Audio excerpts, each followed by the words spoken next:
So this is about the manufacturers. And why do you need this information?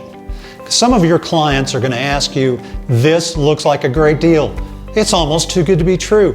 Why would the manufacturer do this? It looks like it costs them a lot of money. So your clients are really asking you, hey, where's the trick? Your job is to educate them so they understand there is no trick. So let's answer this. Does it cost the manufacturer a lot of money? Yes, it does. But let's look at some history to maybe understand why. In the 50s and 60s, auto loans were 12 to 24 months long. People would trade every 2 to 3 years and they always had their clear title when they were ready to. As prices began to go up in the 70s and 80s, loan terms got longer. By the 90s, 60-month terms became the norm, and now we see 72 and 84-month terms offered. But clients still want to trade every 2 to 3 years. The manufacturers began to look for ways to match the financing term to the trade cycle desires of their clients. Leasing fit that model. The cost to them of leasing was balanced out by savings in other areas. And one of them is production planning. A large lease portfolio allows them to forecast demand more effectively. We've seen the loyalty rates of lease clients. So have the manufacturers. This provides them with a measurable model of demand to work with. It minimizes the possibility of overbuilding or underbuilding. Now, in a perfect world, you want your supply to match the demand. This also improves the manufacturer's efficiency. The larger the lease portfolio is, the more accurate the production planning is going to be. Being able to forecast more accurately how many of a certain model will be needed and when that demand will be improves the efficiency. They build the right model, the right number of them, and at the right time. Of course, this improves the manufacturer's efficiency, which saves the manufacturer money.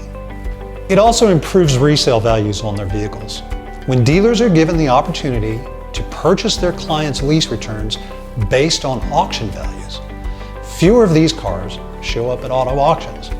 Now here is how that improves resale values.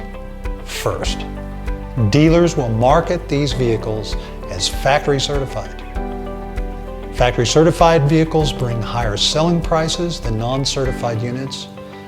They're more attractive to consumers, and most manufacturers offer incentivized financing as well. Second, the supply of these vehicles selling at auctions goes down as a result, which raises the demand at auction. Greater demand, higher auction prices. Lower remarketing expenses is the third thing. And the costs of picking up and transporting, reconditioning, auction fees, all of these things can be staggering. With fewer vehicles going to auctions and staying at the dealer, these costs are reduced. So why does the manufacturer care about their pre-owned vehicle values when the bean counters establish future values? In other words, the residual value percentages. The auction prices and actual retail selling price history is what they review. When the manufacturer has some ability to control those two factors, their new vehicles' values are higher. Higher future values equals lower lease payments equals more attractive car leases. The cost and risk that the manufacturer assumes for the client is expensive, and it's very favorable for the client. But the gains in other areas of operation outweigh that cost and risk. So there's no trick, it's just a great deal. So now let's move on to the most important person that's going to ask you, what's in it for me? The client.